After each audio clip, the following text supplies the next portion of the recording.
for you.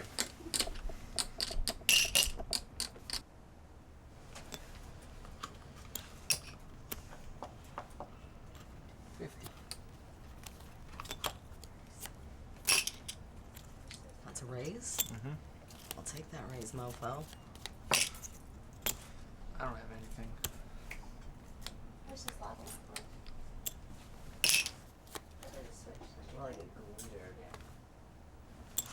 It's called? I'm all in.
You got millions, I got a billions.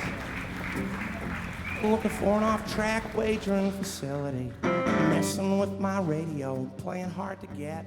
It was 19 miles from Lafayette. We left this place under snow and ice. Never now sleep in the same bed twice. My brakes grind, will you shake? It was never yours to give, it wasn't ours to take. Chicago, I kind of attach first hearing of the label to the Rowdy Men, and you know, it might have been back at that point that Art kind of worked with that band, and it seemed unusual and exciting to me that there was a home for a bunch of groups like this, you know, a bunch of misfits.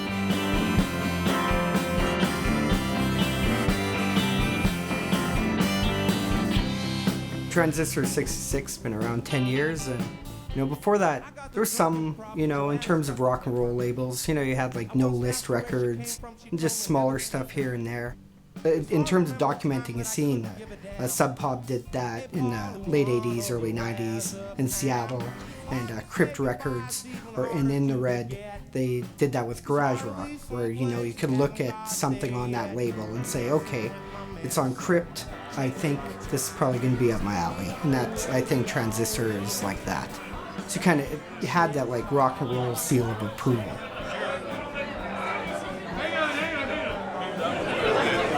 Hey Scott, bring up, man. That was fucking awesome.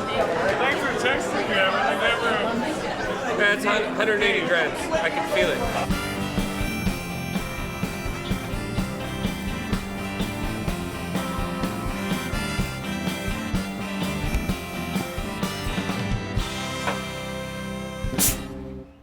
You're kind of looking for anything that might get you a foot ahead. And vinyl, for us, seems to work. You know, we do it in limited numbers. Our artists are committed to pushing it when we do it. And it seems to work out really well. Vinyl's definitely one part marketing gimmick, but it also sounds better. A lot of people say it, but throw one on and then throw a CD on and you'll definitely notice.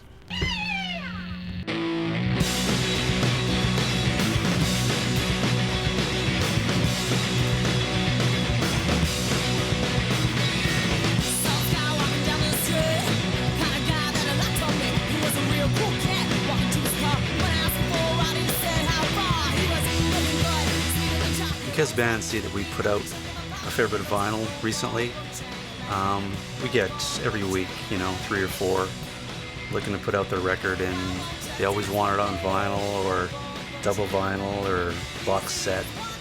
Really, we have 22 current bands, and they're really first in line. So anyone new, it's rare for us to offer a vinyl deal. There was one exception recently, and that was the Farrell Brothers, because we've been trying to get them to join the family for years. It's just a cooler cooler product. It's sexy.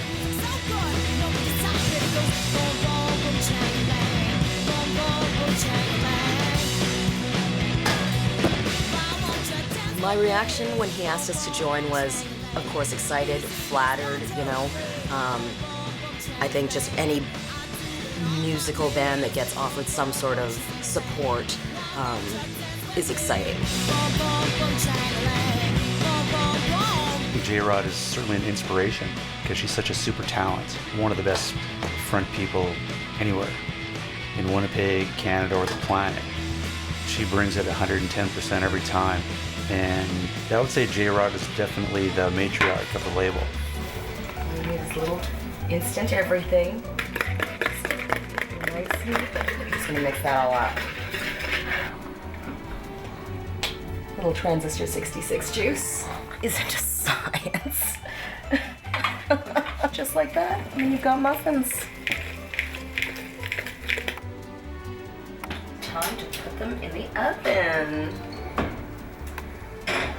which has been preheated for 400, and that's it. I'm glad that he likes the bands that I've been in, because he seems to have worked with everything that I've spawned. I got involved with the Rowdy Men through Jason, who I grew up with in Gimli. Ever since I could really remember he had a band, it kind of stood out a little bit because there wasn't a lot of bands in Gimli. Around 2001, the Rowdy Men started to, things were going really well. I mean, we were playing all the time, and at that time, having a website was really an important thing. He built a really good website for us, and started getting way more into what we were doing. The longer I got to kind of work with them, the more involved I got in helping manage them and kind of run their band as a business. He got on board with the Rubberneck and Rowdy Men album in 2003. That was the seed for Transistor 66.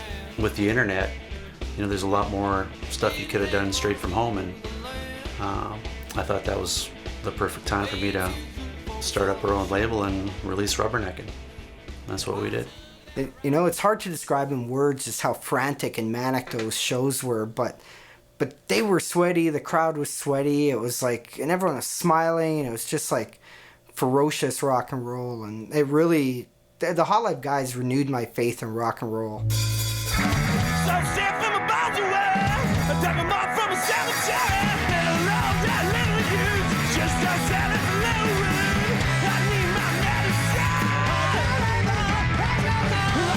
Halfway through the show, I realized that I was gonna throw up. So I ran outside and I barfed all over some ladies who were enjoying a cigarette. And he was like, that was great, it was rock and roll, let's do a record. He brought us social trays while we were recording, meat and cheese, real high living. He told us, you know, you guys make the music, you play in the band, I put out the CDs, I put out the records. That's how the relationship will work best. So I'm not gonna, you know, tell you how to play rock and roll, and I'll just put it out. So he always let us have total control over it.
Around the day, you know what to do to me. I need you better.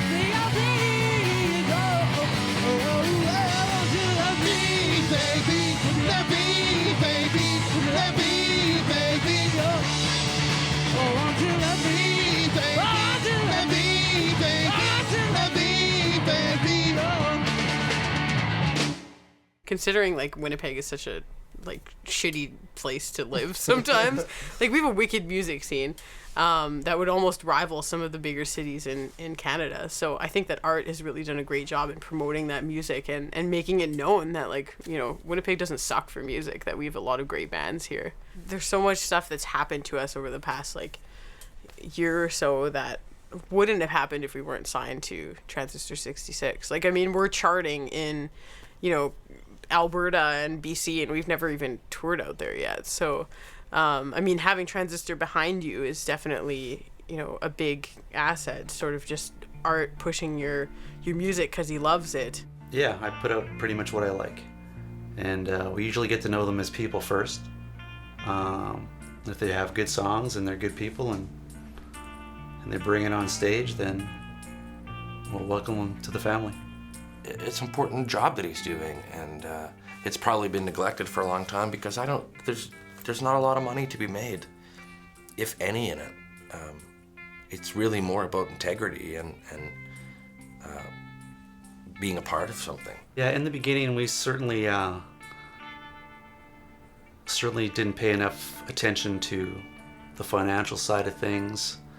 You know, I don't know if it was wishful thinking or what, but the first business model, we found out, maybe not quickly enough, that it didn't make sense. Those first couple of years were tough, but after that, we kind of started wrapping our head around different ways to make it work with smaller manufacturing, better promotion, you know, putting on better shows. I really don't know how that business model of doing it out of faith worked, but it did. We've always felt that it would be nice to have somebody locally here that you can get together with and sit down and have a pint and go over, you know, some business details. And that's also what's really appealing, is to see somebody that's right here that you can talk with. You're in Texas? I was. It was awesome down there for South by Southwest. So a ton of great bands. You guys are killed down there. We've always wanted to do a vinyl release, so that was really the selling point, and he's shown his track record is good. He's shown that he wasn't just around for a year or two. I mean, he's got the long haul going now. He's been here long enough now that we're like, we feel pretty safe to go with Art. He's got vinyl now.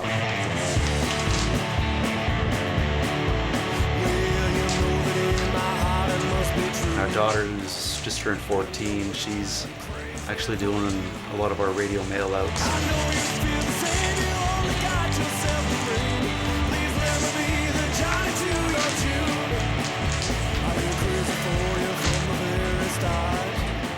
My wife has been pretty much the office manager for the label and kind of kept me in check for the most part. They're both a pretty big part of the label right now. I like that he considers us close enough that his family can be involved in our endeavors.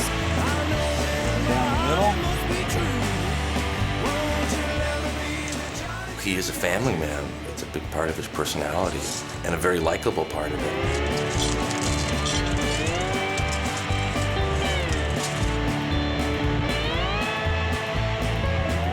He's the one that brings us together to do stuff, and he'll get a lot of us in one place at one time to do something, and I'm sure that contributes to the family kind of quality too.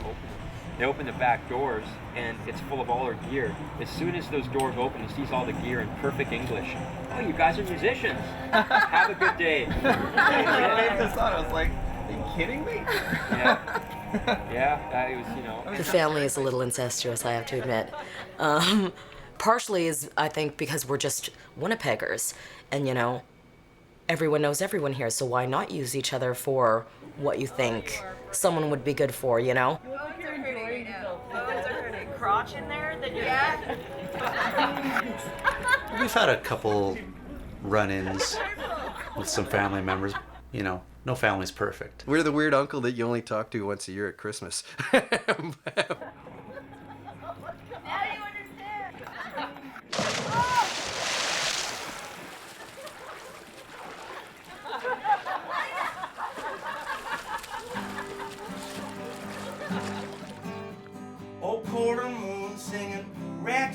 blues and Hawaiian shirts and bowling shoes. Windshield tears and Starbucks beers. Just out of high school, all curls and curves. Days are hot and the nights are long, and you're still getting the words wrong. I've been waiting on somebody to serve. Love's a crazy game, sometimes you get what you deserve. Hey everybody, Art's here. Hey Art. New song? How you doing, man? Good. Good to see you. Sounding great. Thanks. Wicked. Got the first batch of inserts for the new record. All right. Yeah, they turned out really good. Beautiful. Yeah. Here's the I'll be doing for the next 3 days now.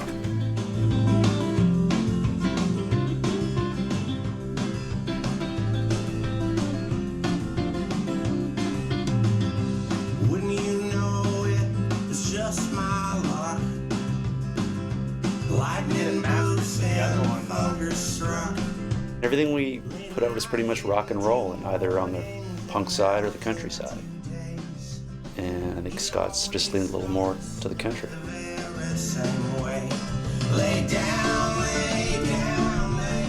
This girl bought me a beautiful old school solid black honky-tonk suit. She gave it to me as a gift, and she bought it for $1 at an estate sale. It fit me perfectly, exactly my size. But the original owner had been shot to death in it. And somehow there was barely, you couldn't see a trace, you couldn't even really see bullet holes. I figured, what are the odds of the same suit getting shot at twice?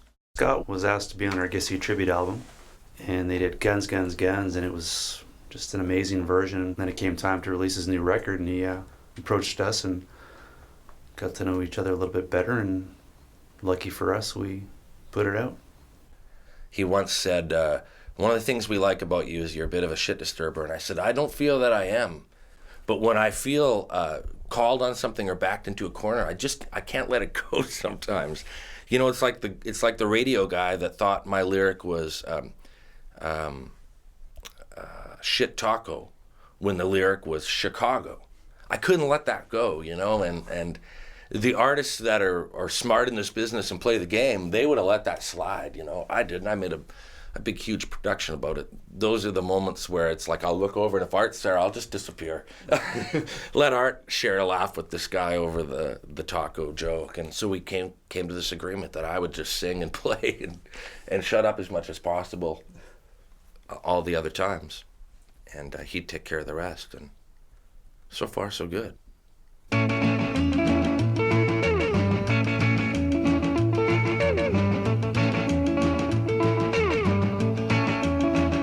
I've always been a fan of lowbrow art, right since I was a kid, with Rat Fink and all the crazy wild hot rod stuff.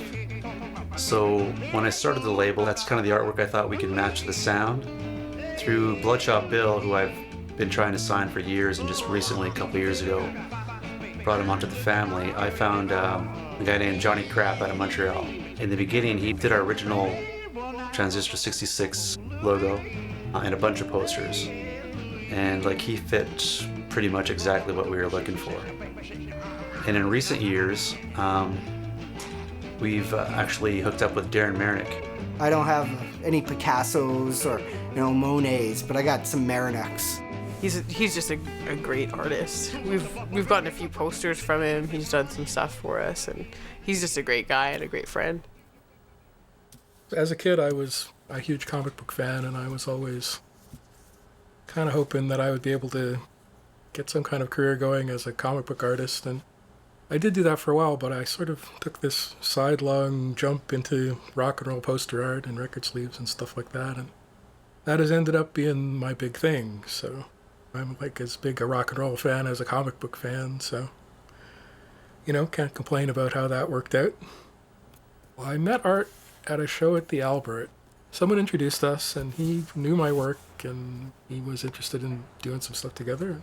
I was certainly interested in working with him, so ever since then, he's been like my most regular client. Just personally, it's the kind of music I like and the kind of art I like, so it's awesome to have a label like Transistor 66 in Winnipeg where I can sort of do my own thing, and it fits in so well with what they're doing. Hey, Art. Come on in. How's it going? Oh, good, good. Got some goodies for you. Awesome. Hot off the presses. Great. Got brand new Mission Spanx. Very cool. That's got to be one of my favorite posters. Always ever. a treat to get to see the actual printed copy. Yeah, it's wicked. So nice. He's always got stickers in hand and little trinkets like Transistor 66 gifts all the time. So he's like a loot bag at a birthday party. Art kind of brings the party, you know. He he's got so much enthusiasm and so many ideas, and you know, with his Half Pints connection, a lot of times he's literally bringing the party. We approached Half Pints, pretty surprised that they'd actually heard of us. They were actually fans of a lot of our bands, and it's kind of taken off from there. Well, all my life I try to keep myself from doing something bad. This whiskey's just We had download cards inserted in their taster packs, which were sent out right across Western Canada. And the launch was at the brewery. It was a good old time. Come on, show us what you got. Trust you brought something everyone can share.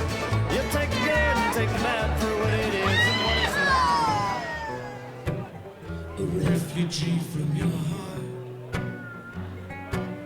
Said he once was your resident, but the place fell apart. Displaced and dispossessed. He pushed us a frown and said,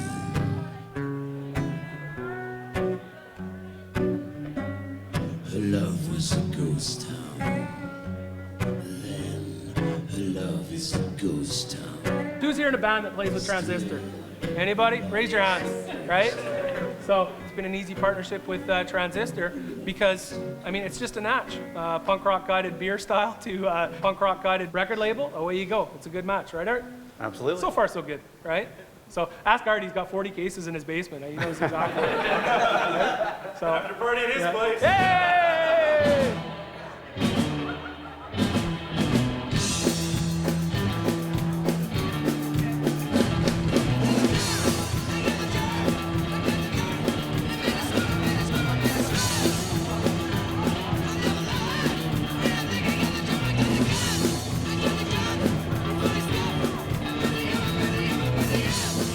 You know, once you're in the family, you're in. It's like the mob. We'll stick with them as long as they're around. All in. Okay. All in was 2,300. I've only got. He's all in too. Holy crap! I'm all in too! You got a king. I got a pair. It's a small straight Yahtzee. I got a pair of aces. Oh, crap. That would be the winner. He just genuinely is really invested in your music and loves what you're doing, and I get the feeling that that's why he puts out the music, that he just believes in rock and roll. This is the city. What has become? This is the city. Can I be undone? He filled his ear with squeezable peanut butter one night. We were in Texas, and he decided to go to sleep on the floor. And so I don't think there was any room on the beds because we were jerks. And we filled his ears with peanut butter. What else? I'm glad he didn't get an awful infection or have a rat eat his brain or something. First album I ever got, I didn't buy it. It was a Christmas gift from my cousins Bob and Carol. It was the Beach Boys' Greatest Hits. And it was awesome. Art's like Colonel Parker or something. Except he won't let me dress him up in a white suit and a cowboy hat.